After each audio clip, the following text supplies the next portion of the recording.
Hello students, welcome to Tejam Educations. My name is Geetanjali. So today we are discussing about resources and development from class 10th chapter 1 resources and development. What is the resource?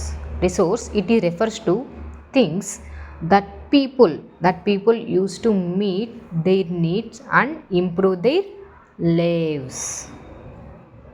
So ఇందాక మనం discuss చేసినట్టు resources and డెవలప్మెంట్లో what is the resource అని discuss చేసాం కదా. So resource అంటే ఏంటి? Everything available in our environment which can be use to satisfy our needs. అంటే ఏదైతే మన ఎన్విరాన్మెంట్లో మనకు అవైలబుల్గా ఉందో అది ఏది మనకు నీడ్స్ని సాటిస్ఫై చేస్తుంది. అంటే ఎన్విరాన్మెంట్లో అవైలబుల్ ఉన్న అన్నీ కాదు, జస్ట్ అవి మన నీడ్స్ని సాటిస్ఫై చేయాలి. So it is technologically accessible, economically feasible and culturally acceptable can be termed as resource. అంటే ఏదైనా ఎన్విరాన్మెంట్లో ఏదైనా మనకు అవైలబుల్గా ఉండి అది మన నీడ్స్ని సాటిస్ఫై చేయగలిగాలి. అలాగే టెక్నాలజీ అంటే మనం టెక్నాలజీ యూజ్ చేస్తే టెక్నాలజీ యూజ్ చేసే విధంగా ఉండాలి, యాక్సెసిబుల్గా ఉండాలి. ఎకనామికలీ ఫీజిబుల్ అంటే మనకి ఎకనామిక్గా మనం చేసే విధంగా ఫీజిబుల్గా ఉండాలి. కల్చరల్లీ యాక్సెప్టబుల్ అంటే ఇప్పుడు మనం ఏ పొల్యూషన్స్ లేకుండా ఏది ఇబ్బంది పెట్టకుండా కల్చరల్లీ యాక్సెప్ట్ చేసే విధంగా కూడా ఉండాలి. దాన్నే అప్పుడు మనము రిసోర్స్ అని అంటాము. సో మనకు ఈ రిసోర్స్లో ఒక ఇంటర్లింక్ అనేది ఉంటుంది. ఆ కనెక్షన్ ఏంటి అంటే హ్యూమన్ బీయింగ్స్కి, టెక్నాలజీకి, ఇన్స్టిట్యూషన్స్కి, నేచర్కి. ఓకేనా. సో మనం యాజ్ ఏ హ్యూమన్ బీయింగ్ మనం హ్యూమన్ బీయింగ్స్గా ఒక నేచర్ని ఏదైనా ఒక నేచర్లో ఒకదాన్ని తీసుకొని దానిపైన టెక్నాలజీ యూజ్ చేసి ఇన్స్టిట్యూషన్స్ యూజ్ చేసి మనం రిసోర్స్గా కన్వర్ట్ చేస్తున్నాం. సపోజ్ వాటర్ అనుకోండి. ఓకేనా. ఇప్పుడు వాటర్ అనేది ఏంటి? జస్ట్ ఒక మెటీరియల్, ఒక సోర్స్. ఓకేనా. ఎప్పుడు సోర్స్ రిసోర్స్ అవుతుంది అంటే ఒక సోర్స్ తీసుకొని ఆ సోర్స్ పైన సమ్ టెక్నాలజీ యూజ్ చేయాలి. ఓకే. సమ్ టెక్నాలజీ యూజ్ చేస్తే రిసోర్స్గా కన్వర్ట్ అవుతుంది.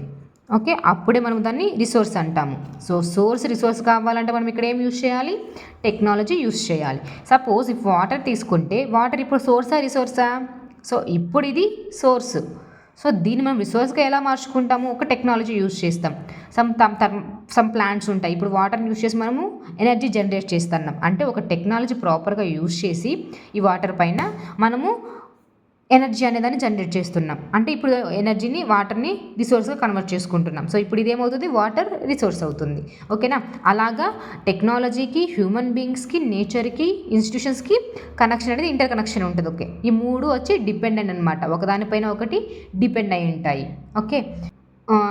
Do you think that resources are free gifts of nature? So మనకు రిసోర్స్ అనేది ఫ్రీ గిఫ్ట్స్, నేచర్ ఇచ్చిన ఫ్రీ గిఫ్ట్స్ అంటారు కాదు, సోర్సెస్ ఇస్తుంది. ఓకేనా. బట్ మనం ఆ సోర్స్ పైన ప్రాపర్ టెక్నాలజీ యూజ్ చేసి మనం దాన్ని రిసోర్స్గా కన్వర్ట్ చేస్తున్నాం. Okay. Resources are a function of human activities. మన నీడ్స్ మనం సాటిస్ఫై చేయడం కోసం సోర్స్ని రిసోర్స్గా మనం కన్వర్ట్ చేసుకుంటున్నాం. ఓకేనా.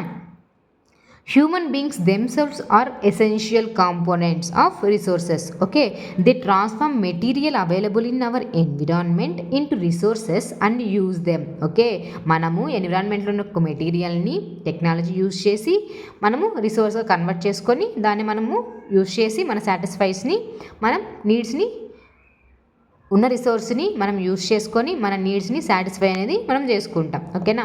ఈ రిసోర్సెస్ని కొన్ని విధంగా క్లాసిఫై చేయొచ్చు అనమాట based on the origin. Okay. On the basis of origin. అంటే ఆరిజిన్ అంటే ఏంటి? పుట్టుక. ఓకేనా. ఆరిజిన్ అంటే ఏంటి?